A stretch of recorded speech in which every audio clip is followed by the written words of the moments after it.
Changes. We are back again on your screens, and we are excited to bring you another episode of Changes. My name is Rosalind Felly, and you know how we do it here. We make sure that you at home do smile. Today, I have two great gentlemen that you've been watching on your screens, and you've been wondering how their life has been. They'll be sharing their journey so far, their challenges, and most importantly, why you should join, the movie industry and watch a favorite movie that's coming up this 14th of February, which is Valentine's Day. They need to get you there, seated, watch it, and get entertained and involved in the cinema industry. My name is Rosalind Felly. I'll take a quick break, and when I come back, I'll introduce to you my guest for today. Do stay tuned.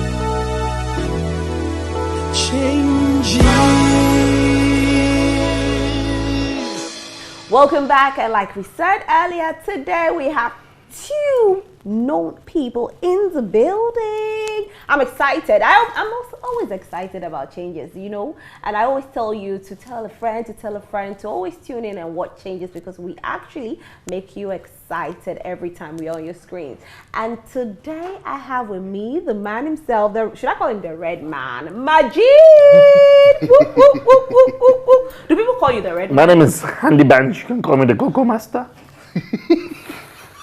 Is that the name you want us to call you? How have you been, though? Not bad at all. I see no changes. All I see is racist faces. Misplaced hate makes this crazy racist we under. I wonder what it takes to make this. No better places to raise the wasted.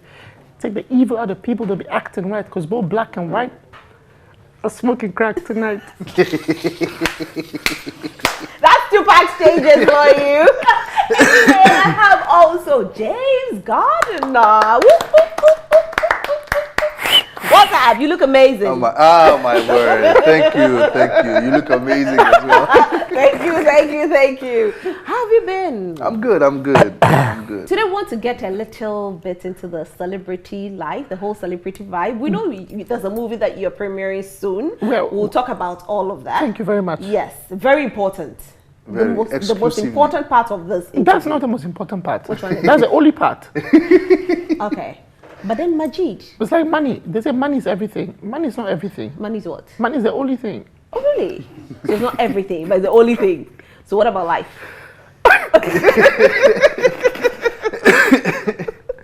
Anyway, so we want to get, a little bit into your lives. I mean, you've been on screen. You've had so many interviews. But today we just want to throw it down like that. Okay. James, Yeah. let me start off with you. Oh, ladies first. No.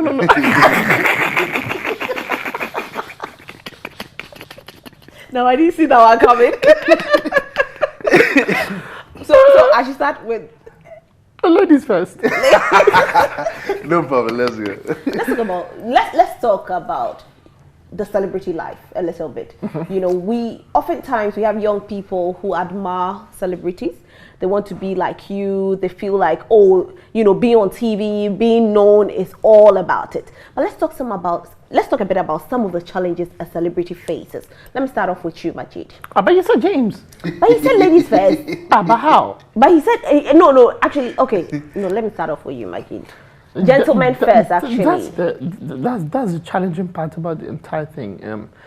Because we all come from different backgrounds, different disciplines, we'll have different points of views, we're raised differently, and then you find yourself pursuing your passion. And in a bid to do that, being famous comes with it, and now being famous, you have a target on you. Everyone looks at you, everyone watches you, everyone looks at your lifestyle. People see you in town, because it's easier when they relate with you on television. They get to know the character you're playing. You might see James play maybe someone called Captain, and you get attached to the Captain character. So maybe the Captain character is a very nice guy on TV. Then you meet James in real life, and then he's nothing like Captain, and you get disappointed because you think Captain is James. And it's always a challenge, especially when people look up to you. You have to make a conscious effort, and your morals are very, very, very prime in a situation like that. Your value systems, your moral convictions, your ethics, which determines the character by which you relate to people. So I think all celebrities should have that at the back of their minds, that they're the younger ones watching. But the question is, who did we see? And what did we learn from those that were there before us? Which is very critical. It's like passing a baton on, or like mentorship. Right. So the celebrity life is critical, but because we are different people from different backgrounds, different personalities, it's an individualistic thing that we all should pay attention to and try to be better people. To those that are watching unconsciously, from things we post on social media to things we write to things people are watching and seeing. Sometimes we sway the younger ones coming away and make them imagine or think that this thing is this way, but it's not. It's not like that. And that's a misdirection. I think we have to be very truthful to them, let them understand that, if you want flowers, you don't think of flowers. You think of the soil, you think of the sunlight, you think of the water, you think of what brings a flower. That's a product, what you have to do before the product comes, the process, before the beautiful flower comes. But we just show them the flower and make them believe you can be a flower. Right. Without a process. And it's dangerous. It's like dangerous. What they see is what they believe. Yes. So he doesn't know that he has to go through a process to get the result. So he wants to get James's Prado today, because James is driving a Prado. He wants his today. But there was a process to get the car. The whole sacrifice. Yes, they want the result. But if I tell you what I did to get the result, then he'll throw you off and say, no, that's too hard. But if we keep pushing out that the celebrity life, it's a result of this. It is 1, 2, 3 equals celebrity. If you don't want the 1, 2, 3, you cannot get the celebrity. So it's a task and it's a burden, and we all have to acknowledge and understand that it is a responsibility put on us. We are responsible for this. Yeah. Right. Let me come to you, James. If you look back, life before getting into the limelight and then getting into the limelight, have you had to readjust your life to please the fans out there at any point in time? It's a tricky one because it's yes and no at the same time, in the sense that, just like he's saying, you have to be mindful about certain things, because the moment you become exposed or you're in the limelight, there are certain things that you probably can't do anymore because you're seen as an example, as a mentor, or as a role model. So that now makes you question yourself to even know whether or not what you're doing is the right thing or not. Because if you have to hide to do it, then it means it's not right.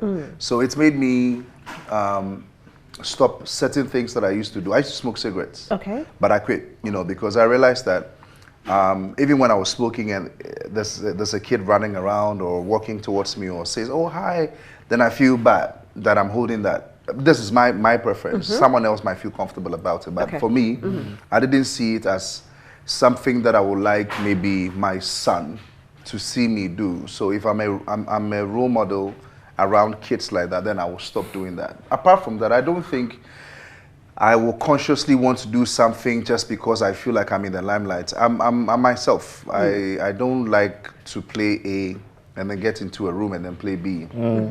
Yeah. Character. Sometimes you might be in a bad mood. We're humans just like they are. But they meet you, and that day, even though you're in a bad mood, you still have to put up a beautiful smile. You have to understand your job. You have to understand why these people are reacting this way towards you. If you're lost in that, then you're in the wrong business yourself. You're not even supposed to be there in the first place. You see, they see you famous and everyone else wants to be famous. Now when we become famous, we start wearing glasses in our tinted glass windows because we don't want people to recognize us. We hide ourselves. But you wanted to be famous. Now you're famous, you're running from the people. And the people are the ones that make you famous. I mean, if James was walking through the Accra Mall and no one called him, no one said hello, no one didn't say, then he's a regular man walking. So if they came to him, why should he be tired? You better not be tired. So there's no tiredness when it comes to you being a celebrity. Even if you have to fake it, that you're not tired. If a fireman or someone from the fire service is having a bad day in the sky, he's tired. You still have to go. Yeah. But it's like ours is like 24/7. Once you're out there, there's nothing like a bad. But we don't go out 24/7 too. But if you're going out, you better prepare your mind. It comes with it. You have to know. Newsreaders are celebrities too. When I was young, I saw newsreaders, Barbara, Sam, all of them on TV. When I saw them in real life, I went crazy. You know, and if she says, today I'm not in a good mood, I see you every day at 7 o'clock in my house. You know, you are a celebrity to me. You know, and I want a picture, I want to ask you questions, and most of the time we have celebrities that are tired really, and they'll tell you, I'm eating. No now. Oh, I'm doing this. I can't. I'm with the family. I'm sorry. And Have you done that before to anyone? no, I haven't. Some people say I have. I've heard a couple of times that they say, oh, But you didn't know that you did it? No, because I never do. I'm very conscious of it. Yeah, but I've heard people say, oh, my daughter went to it and he was so rude. And he never. I've heard it about 3 times in different places. Yeah. Have you had the same, James?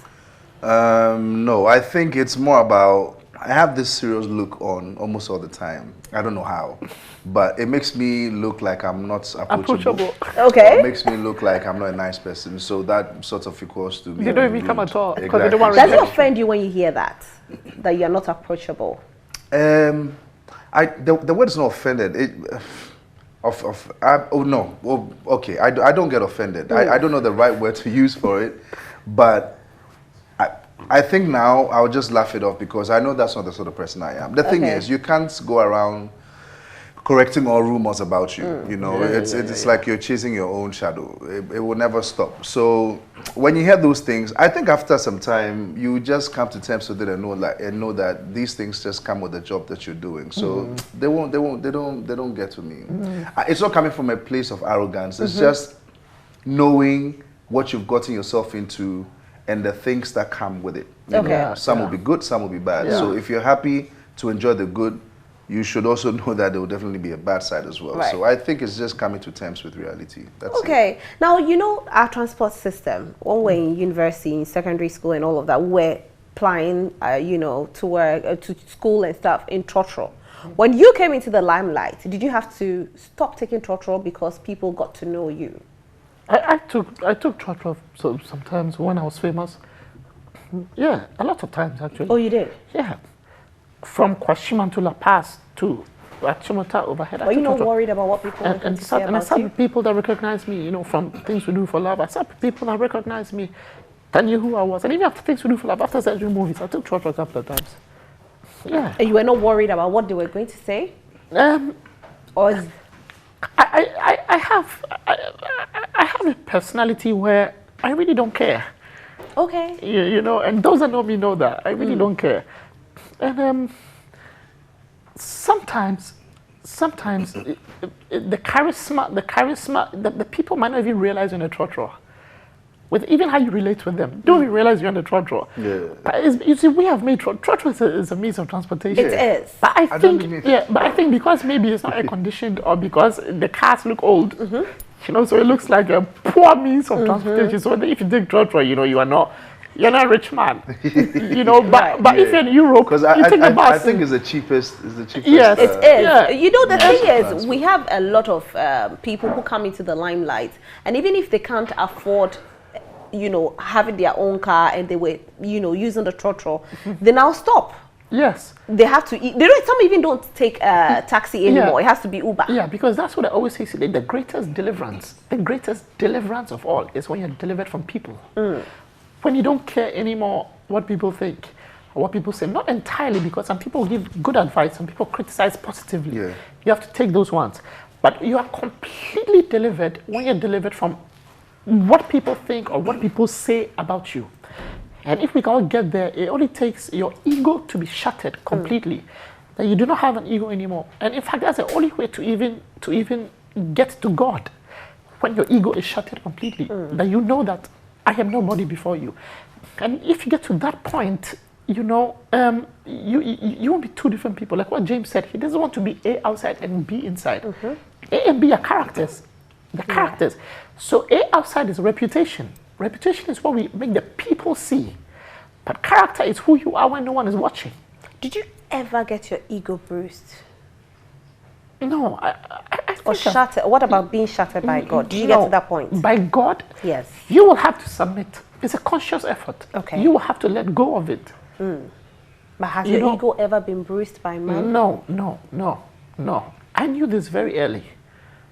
No, I think it was from, my dad and my mom, and I understood this very, very, very early. So I don't have that. I can't have it. It's not part of me. And I've exercised it over the years, and I'm delivered from people. Criticisms and all of that, I'm delivered from people. But it's tough, being delivered. Sorry, I'm If I said that, as human as we are. Yeah. I mean, you have been able to cross that line, but there are so many people out there who are influenced by that. Let's even take social media, for instance. There are people who want to please people because they are in the limelight. They are renting cars. They are traveling when they don't even have money to travel. Maybe you have been delivered. James, have you gotten to a point where you felt like, look, I need to let the people know that I am not struggling in life? No, you see, it all depends on how you get into this whole new phase and your whole mental thought process starting your career, like as an actor. If you feel like you have to prove a point, you become your own competition, more or less, because you always want to outdo the last thing that you did. If it's a shoe or something you wore or this. I'm not that sort of person. Luckily enough for me, I met Majid quite early, even before I started acting. So let me just say, maybe I was probably a little lucky. Well, I'm very lucky to learn a lot from him as well. Right. The way he carried himself and everything. He knows what I'm talking about. So I think that may have helped me a little bit. Maybe my lifestyle will probably have changed a little bit. But going into it, I was just myself. I didn't think I had to prove any point to anyone. Okay. I used what I had to go for interviews, the clothes that I had. I won't go for this here. I would take a taxi. It was just normal vibe still. God started coming through one way or the other, and then life started getting Were you struggling comfortable. before you started acting? The word is not struggle, but if you want to take on acting as a full job at the time, you can't do A and B, you struggle because, and at the time, the moment you start coming out, producers really come for you, so you're on this set and then these people are waiting for you to go. So when you start, you don't really get paid a lot. It's like that with every work. Really. Okay. You have to work your way up. consistency. So you have to be very strategic about how you spend your money. So at the time, I had quit my main job that I was doing. So this was more or less the only thing that was giving me What was your main job? At the time, I was with Multimedia. Okay. Yeah, I was at Joy FM, and then I think I had my show at Hits FM. Okay. What were you doing at Joy? I started eventually. At the initial stages, I was with the events and promotions department, and then every once in a while, I'll go and read announcements or something like that. And I did something like a topsy-turvy, and I think I did good. So I started doing the entertainment segment on the drive time, and then they decided to give me a show on Hits FM. I think it was a 4-hour show, R&B Experience or something. I don't know if it still happens. Okay. But that's how the whole thing started unfolding. And the moment I got my show was when I went for my first audition for the movie, to start this whole thing. And I got picked. So as I was doing the show, I was acting at the same time, and it was clashing. So one had to go. So you weighed the option. I won't say I weighed the option, but I started off doing my national service at Multimedia, actually. Yeah. So the plan was to extend so that I stay and now continue doing the show. So this is what I thought. I've had a taste of this. Let me see what this can. I'm very adventurous, so I wanted to see how far I can go with the acting, or to challenge myself to I would feel really disappointed if I didn't try at all. Even though the money was not the best.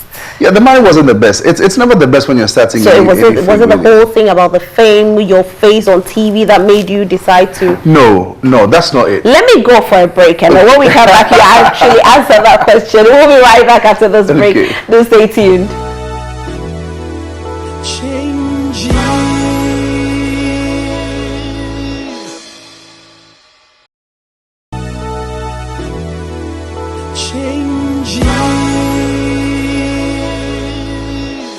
Welcome back from the break, and I still have with me the two firemen. I know, yeah, they are fine. Like, see them. I mean, and they are fair. So why didn't they give me like one dark? But I had to have two fair men in the studio with me today. It's fair enough. It's fair enough. So it's easier for the light people. Okay.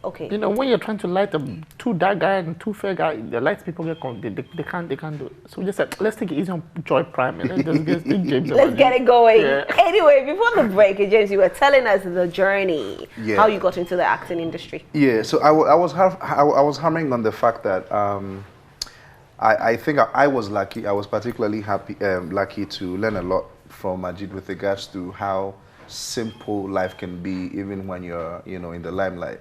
So I think maybe from the beginning it sort of maybe helped lay my foundation really well. It didn't really make me feel like I had to do anything to please anyone. But then you got in there too because you were getting on TV, right? No, that's different. I naturally had the passion to be a presenter. Okay. Whether radio or TV or anything. So when anyone sees any adverts with regards to audition or whatnot, they will always call me or text me and let me know, I saw this, I saw that. So it was one of those things that I was following that made me meet someone who introduced me to a film producer. Okay. I auditioned for a show that at the time it was Fennec that was producing Michel, rest in perfect peace. And it was a show that John Dumelo was supposed to actually host, but his career had taken off. So he didn't have time, so I had to now come in. And I met a lady there called Vera, and she was the one who introduced me to Samuel Rufi Kwanzaa, Young Father Productions. Okay. So he's the one that I actually started doing all of this thing with. And like I'm saying, so it's not, I didn't see it as chasing fame. I think that I think that's where the problem really comes from. If I had seen it like, oh my God, look at Majid, I want to be like him, and like from a place of obsession and not really from passion. Because for me, I really just wanted to do it because that's how I even started. Everyone who knows me from JSS, I've always been an entertainment prefect in JSS. I was part of the entertainment committee in St. Augustine's. I was always hosting the shows. I was part of the debate club, readers club. So it's always been my thing. Even when I was in uni, I was presenting on Radio Valco. I was reading news as well on Radio Valco. So it didn't just spring up from anywhere, So I think that's what's maybe probably also helped me a little bit. And meeting Majid also added, a little something that's made me learn and realize that there's more to it than just trying to just show off or to just impress or to just be just the it factor without not being yourself. Because if you don't take care, you will lose yourself trying to put yourself out there. That's true. You'll become a different person because now you wouldn't even know who you are. Your sense of fashion, everything changes about you. The sort of places that you probably want to go and eat, everything, all of that will change. So if you start those things from beginning, or as it's when you realize that people are making you out or say, oh, I know him, and you feel like there's a certain kind of lifestyle that automatically comes with it, you're putting yourself in a place where you really don't belong. And when you do that, you're going to suffer to keep that up. Well, that's true. You made mention of something like, something that is more of a passion and not an obsession. Yeah. Majid, you actually went into the industry at a young age. And obviously, a lot of young people admired you then and wanted to be on TV. And even, I believe some approached you to help them. I have seen you put people on screen.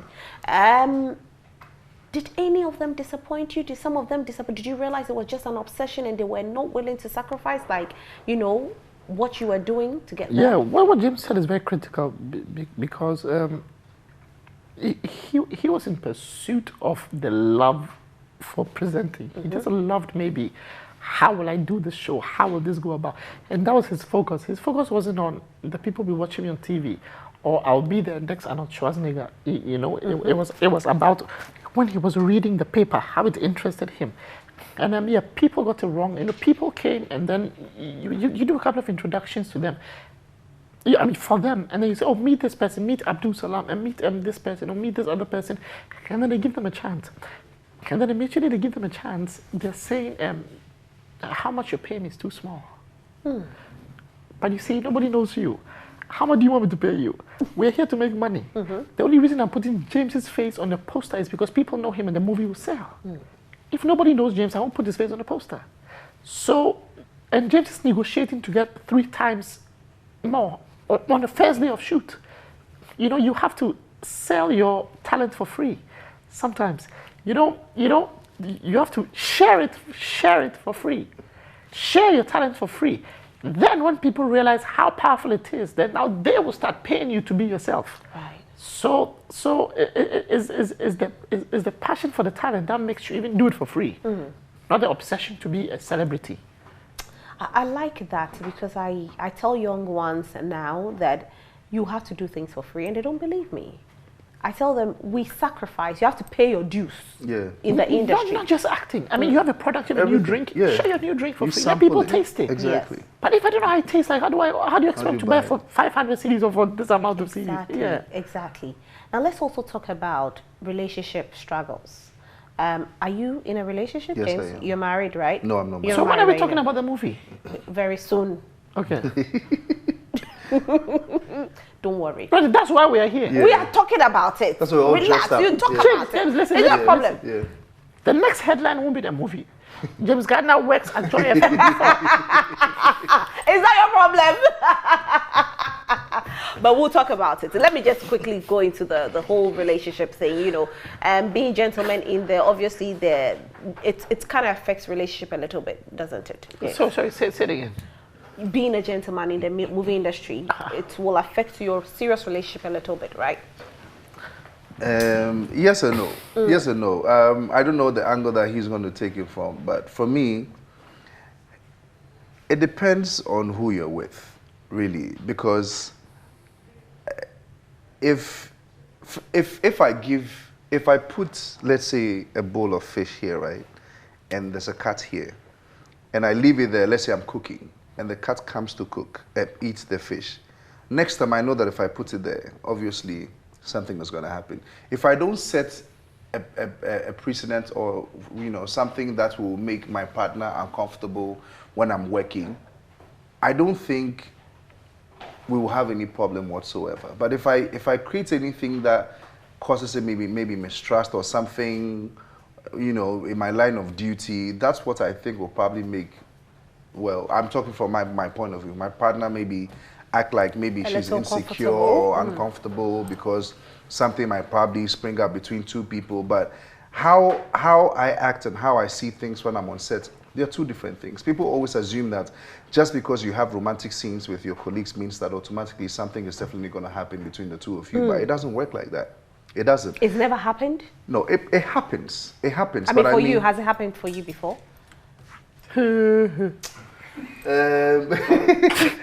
Maybe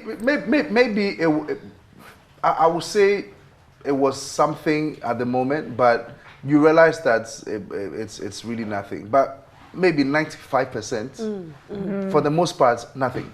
I'm being very 100%, Right. nothing. Because it's different when you go there with a different mindset. But if you go there and you're going to work, 'cause at the time, the truth is, just like Majid said, it wasn't really so much about the fame. I won't lie. Yeah. I just wanted to nail it. Yeah. I wanted to Yeah. make sure that I was doing it right because Yeah. for me, it was a different territory for me and I just didn't want to fail. Yeah. I saw it as a new opportunity that I could capitalize on. So I didn't go there with a lot of intention like, maybe, this girl is so nice, let me see what's gonna happen. I went there because I really, really wanted to nail it. Right. That's the thing. So I think that's what probably also helped Kept me. you there. Yeah, And because of that, you are nailing every movie after every movie after Well, every movie after thank every you. movie. Yes. Majid. But there are people that come with the same intention and they're carried away with it. Oh wow, wow. yeah. And then and then the consistency stops. But did it affect your relationship in any way, being in the limelight at any point in time? No. What I'm saying is that I'm asking a question. Yeah. What are you asking? Asking him. I'm asking you. Yeah. Asking him. If being in the limelight Yeah. ever affected your relationship at any point in time? No, never. Never. Never. Never. Never. Never. I like that. What did you do so well that didn't make it affect it? No, you see, and I also see other relationships, and I see other relationships being affected. This relationship was affected. I'll say the name here. I'll say it after. But I met a guy and his wife, and I was with my wife at the time, and he wanted to start acting. We met at a pub, in Abilingpay. And then the wife said, I don't want you to act. He said, look, I need to do this. I'm so dizzy, I have to do this. My wife was there, he was there. As we speak now, they're divorced. Oh, wow. And he started acting. And it was a result of that, the relationship ended. Because she probably cannot take it. So it really depends on the individual. Yeah. My wife, I don't mind. My wife is something else. Yeah. She doesn't have a problem. Because when I started, actually, we used to go and sit together. She played a couple of roles in Things We Do for Love as well. Right. And she knew how everything is done. She understands the set. She's a film person. She knows movies, And, so it's an individual, really. Right. Maybe if you don't understand the job, it'll be way more difficult. And I won't advise anyone. People are scared I can never marry an actress. No, it's a lie. Because she's always with this person and said the blah, blah, blah. No. You can marry an actress. You definitely can. You can marry an actress. Let's talk about the reason why you are here. The only reason. The movie premiere. Tell us a bit about the movie, James. Well, the movie, first of all, is something that I think everyone has to see, because I feel like it's a story that embodies almost everyone's experience some way, somehow. It's like, it's very relatable. Someone's going to pick a lesson from here and from there. And we're talking about love stories or something that has to do with couples. We always look at it mostly from the men's point of view, right? Okay. But this time around, we're turning it around. We want to look at it from the women's point of view. So the title is the Men We Love. So we're taking it from the men's point of view, from the women's point of view with regards to the problems that they face, how they go through it, their sufferings. So we get to understand how complicated men are for the first time. It always looks like women are complicated. Can we watch the trailer and come back and talk? So let's watch this trailer, and when we come back, I think Majid has a lot to tell us about. No, I don't.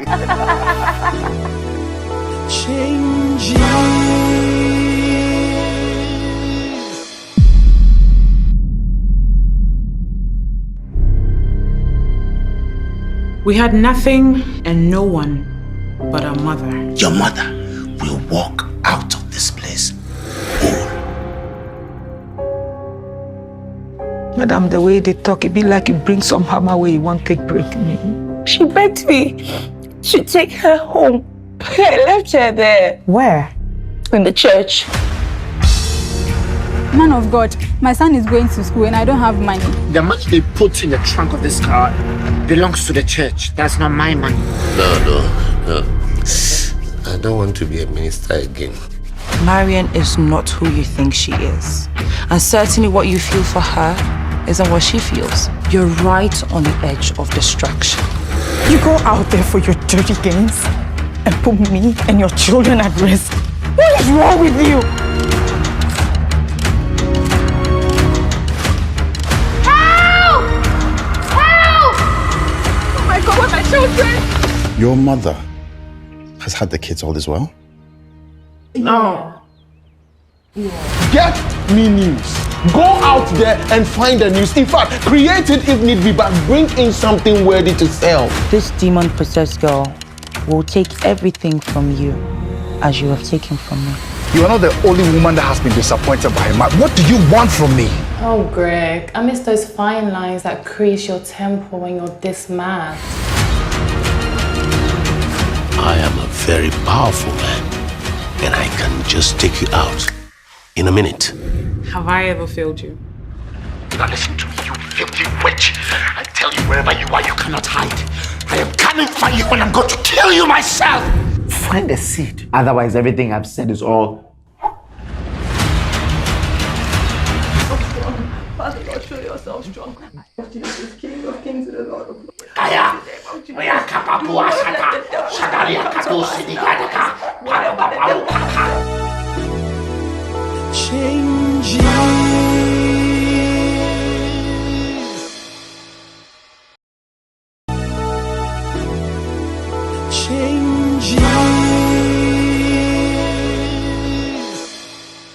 trailer, let's talk about the movie, and then from there we will go to our Spice Up segment. Majid, you wanted to say a lot about it. No.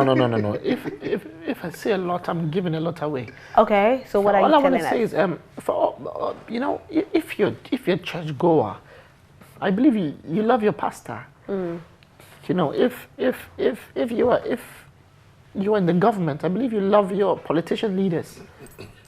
You know, if you're at home, I believe you love your husband. You know, and the men we love is about a politician, a married man, and a pastor. And what is happening? A politician, a married man, and a pastor. Three different men. Yeah. That's a whole complicated issue. And these are the men, and these are the men that run the country. Right. Right. Okay. So these are the men we love. So we are seeing what happens in their individual homes. And James is a married man.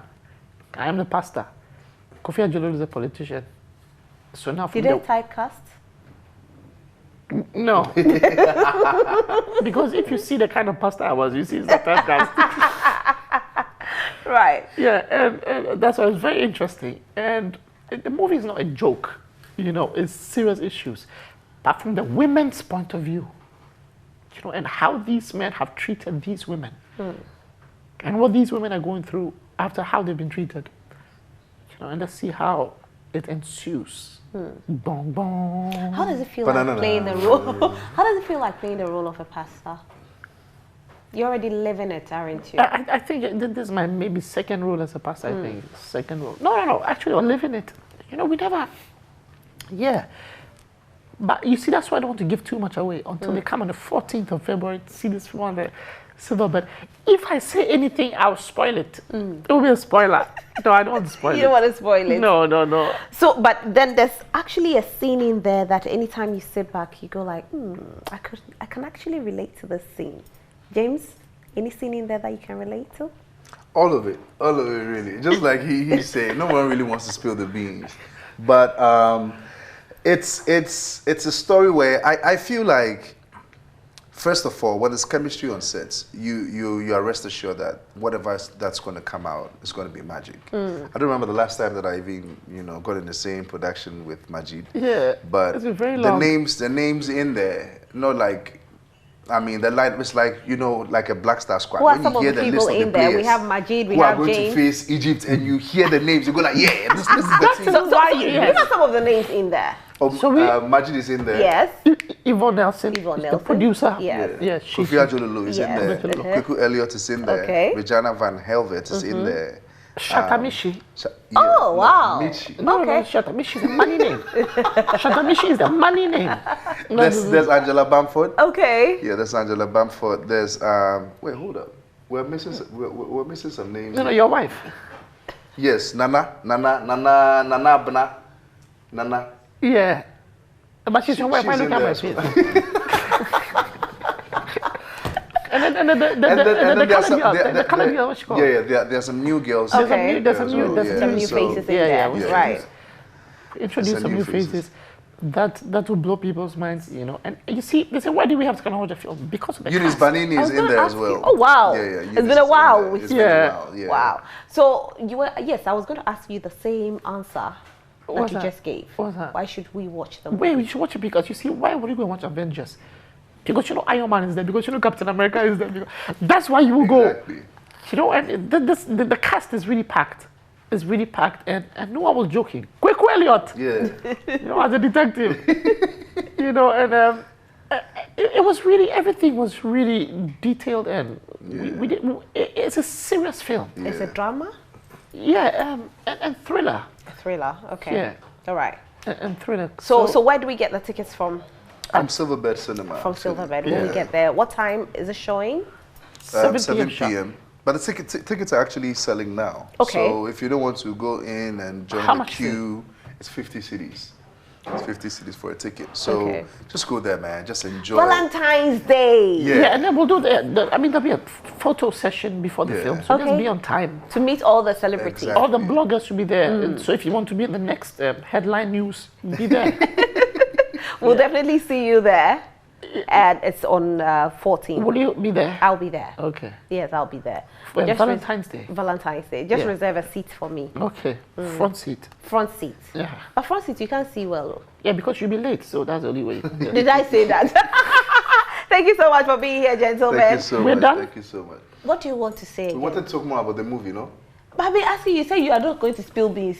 Yeah, no, we can't spill this. Be down to 14. So I what do mean, you are we want to done say? with the interview? Huh? You made us come all the way from our house and you're telling us we are done?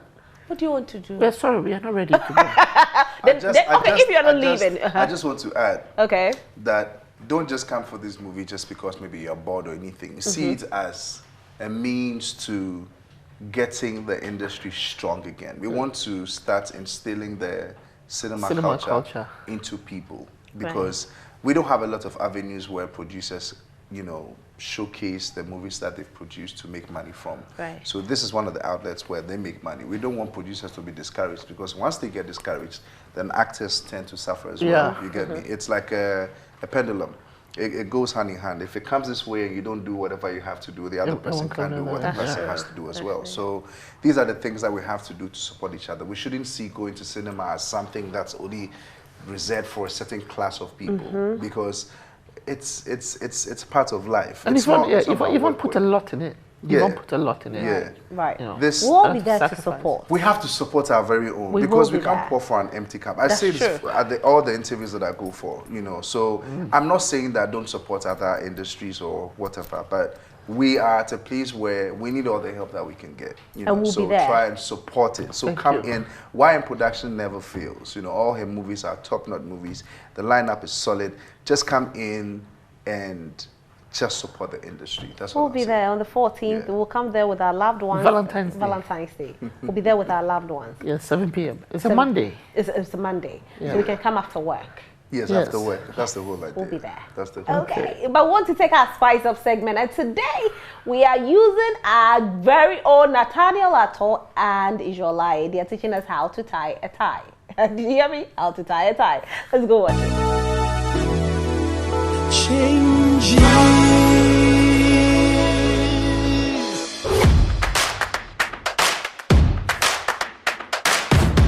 Hi, okay, so my name is Ijolaye and I'm here with Nathaniel Ato, aka Citizen Ato, and we're going to be demonstrating to you how to knot a tie. I'm going to do the flying tie, that's a long one, and then Citizen Ato is going to do the bow tie. He's specialized when it comes to the bow tie. All right, so let's get on with it. I'm going to start with the flying tie. There's usually a trick when it comes to, you know, it gets tricky when you're looking for where exactly you're going to put the tie to let one overlap the other. So here's the thing. Sometimes you do it and then you tend to realize that, okay, you didn't quite get it. Because depending on how you let it overlap, you're going to get the tie being way longer than usual. But you want it to be exactly where it's supposed to be. And usually your tie should end right on your buckle, on your belt buckle. So then watch this, overlapping this way. This one goes here and over, okay? And then you hold on to it. Then you take this one and it goes back in there and straight down. This is one of the ways to do it. Okay, now let's see if I'm going to get it right. At this point, is it? Okay, so I'm going to open it up and let it go over. It's supposed to go under the collar. So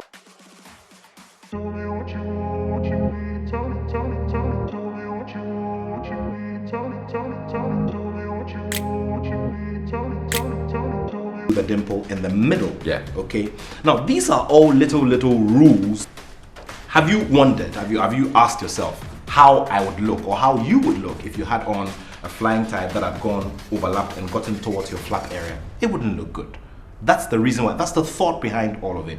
You see, once you have your tie at the right on the line of your waistline or your belt line, it goes to communicate a certain level of balance. You have a very good balance in there. I consider the bow tie, as a principle of life. The bow tie is complex in the same way all other endeavors when you want to achieve success are complicated. And therefore, it requires a lot of painstaking effort to get there. It is a very calculated process and you need to get it right. That's the whole thought behind the bow tie. And of course, once you're tying bow ties regularly, it also is supposed to apply to every other endeavor that you undertake in life. This is the kind of meaning that I give to tying, self-tied bow ties. So if your neck is, let's say, size 17, then you'd adjust around 17, and then you just put it in here and do your tying. Okay? If it is 15, you do the same thing. It's 14, you do the corresponding fit so that you're able to tie properly. So this design is a paisley design. Now this design is a little thinner, and in terms of being thinner, I'll show you how it goes. I prefer to have a more butterfly effect when I tie my bow ties, and I like my knot to be small in the middle. When you want your knot to be small in the middle, then it will depend on the kind of fabric that you have. So among these three bow ties, the thinnest fabric that I have is this one, this checkered one. And if you'd realize, the curved area around it is a little more elaborate than this one, which is thinner. And all of them, in the eventual scheme of things, give you a completely different finish or a completely different look. Now, another thing we need to do before I go to the tying process is that to make your bow tie look good and make you have that super feel that you want, and for it to bring out your personality, you need to make sure that the width of your bow tie does not exceed your cheekbones. Do not make the width of your bow ties exceed your cheekbones. So I'm sure you've been seeing all of these pictures on social media and on these satirical sites where people are trying to make fun of other people who wear all of these, oversized bow ties and all of that. So what I'll do is I'll put up my collar, okay? Put up your collar, close it up, okay? And then we'll start off with the pre-tied bow tie. The pre-tied bow tie is pretty simple. It's pretty straightforward. So because of that, all you need to do is do a bit of adjusting around here and you're just good to go. So this is a woolen woven bow tie, okay? So normally woven ties are cut between the semi-formal look to the casual look, okay? So if you're looking for a very, very formal look, I wouldn't advise this, even though in certain terms it'll look good. The outlook is very fine because this is a paisley design. Sorry, this is a polka dot design, okay? And it comes out pretty good. So you can wear this, pretty much anywhere. But in the textbooks of style and fashion, you need to put this on in the not so formal, mid formal situations. So this is what I do. I just put it around my neck. And remember, this has a bit of an elastic feel as well to make it easy for it to go around your neck. So I've already done the adjusting here, on here, over here. So all I need to do is just put it around my neck.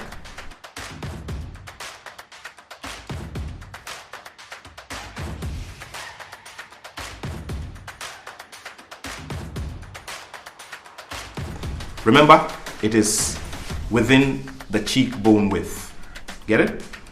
Simple. And of course, because this is flexible, you can have a bit of a different effect. Pull it in a little bit, make it straight, which is what everybody's used to. You can bring these two forward, okay?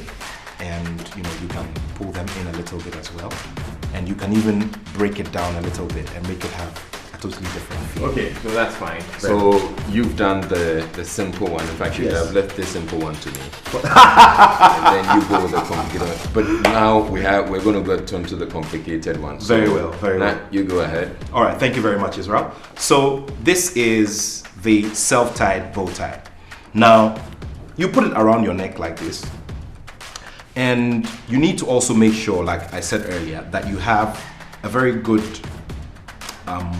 a very good length or a very good width. Over here, you'd realize that the spaces are not exactly numbered like this one is. So I need to use my discretion, and because this is in my closet, I use my discretion and use my approximation and my mathematics to possibly get it right. So there we go. You fit in the adjuster. There we go. Put it around the neck, and then there we go. So what you do is you put one over the other. Okay, you put one over the other like that. Just like it happens with the flying tie. Very well. You But break that's it just the beginning very of well. the easy Yes, part. and then you break it in this way. Let it lie down very well and nicely. Okay, and then you fasten. And whilst you fasten, you adjust to one side so that you have a longer side, because you're going to use all of this to do a lot of tying and a lot of going around. So in my case, I do a lot of adjusting here this way, and then you break this part, the part which is on my left and on your right, this way. Okay, so this is the making of the bow tie. So break one side into two like this, and make sure that your finger can pick both sides. You have two fingers holding this in the middle like that. So what you do is you pick this portion and you take it round through around the bottom and fly it over the spot that you have picked. So you go down this way, okay, and then you pull it down.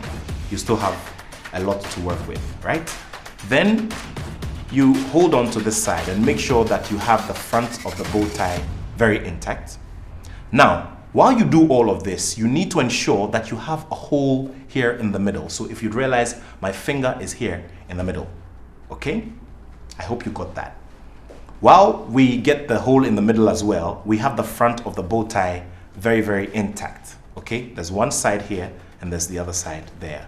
And then you fit this part, this portion, you pick it this way and put it through the hole that you have created. And then as you push it in, you let your finger out nicely. So you pull it out, pull it out, pull it out, pull it out, okay? As you pull it out, you try to fit your finger in there so that you can get the similar effect to what you have in the front at the back. So there we go. Do we see a bow tie or we don't? Here we go. We see a bow tie. Very well. Sure, so now we'll do with some adjustments. Very well. So at this stage, you have created a self-tie bow tie.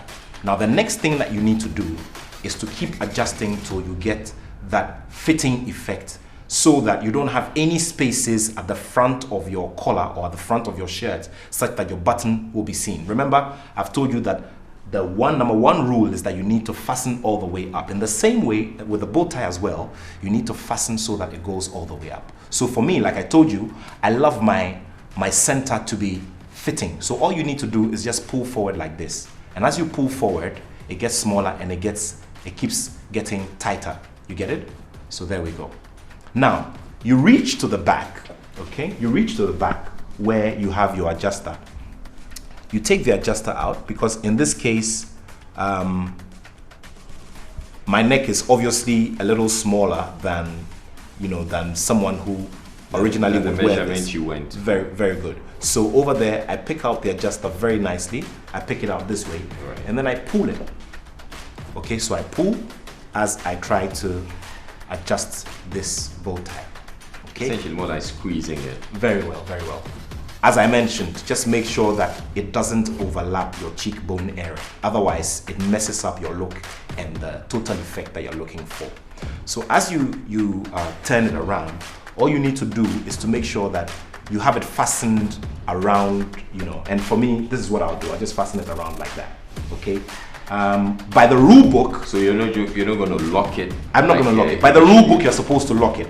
But in the instance, which is because here in Ghana, the average weight that we have here in Ghana, is the lightweight, which is between maybe like 65 towards maybe like 75. You get it. So you normally have people my size putting this up. So when you buy a self-tied bow tie that is slightly longer than expected, then you'd have to adjust this way. Right. But on a regular day, if it fits and it's fine, then you can use the adjuster to get your required length. Okay. So there we go.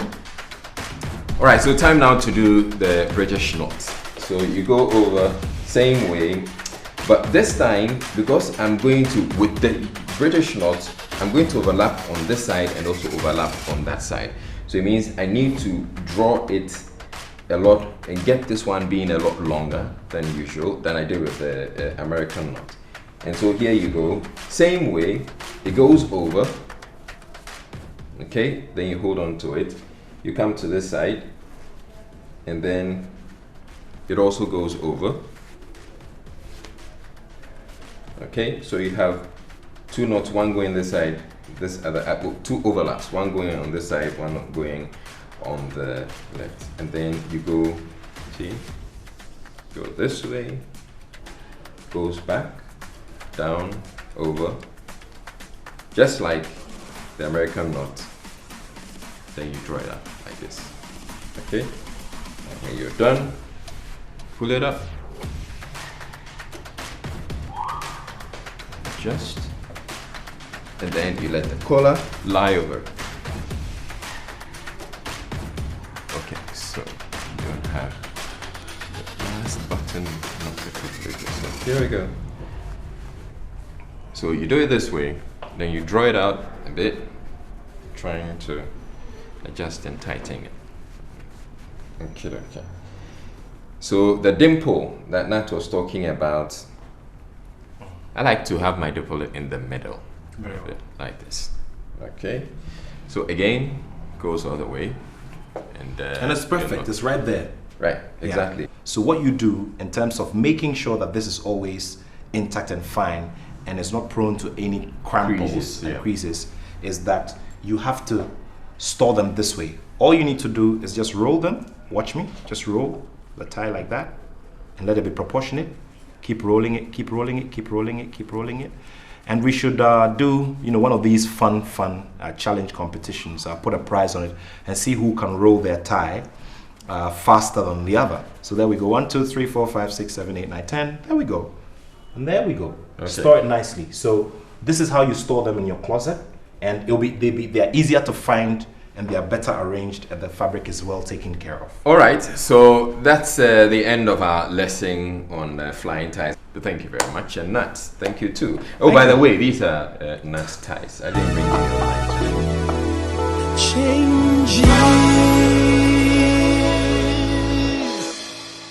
Welcome back. Well, now you don't have any excuse to tie your tie wrongly. You have to make sure that you tie it correctly, look dapper when you step out there. I've been having this conversation with my very own Majid, Michel, and James Gardiner. Gentlemen, thank you so much. Your final words before you leave? You want to say See you on Valentine's Day, 14th of February for the premiere. We can't wait to see you there. We have a beautiful film to show you guys, and you'll love it. We are going to be there for the red carpet. If you want to be in the front page of the newspapers, come around. James? You don't understand. It was the same thing I was going to say. Oh, wow. Thank you for being here, gentlemen. We are super grateful. And thank you so much for watching the show today. We'll be back again next time. But don't forget to share the good news that everyone should watch Changes. This lovely place is a place with a great ambience for an event or the best food in town. Look no further than Labadi Beach Hotel. We'll be back another time. My name is Rosalind Felly. Bye.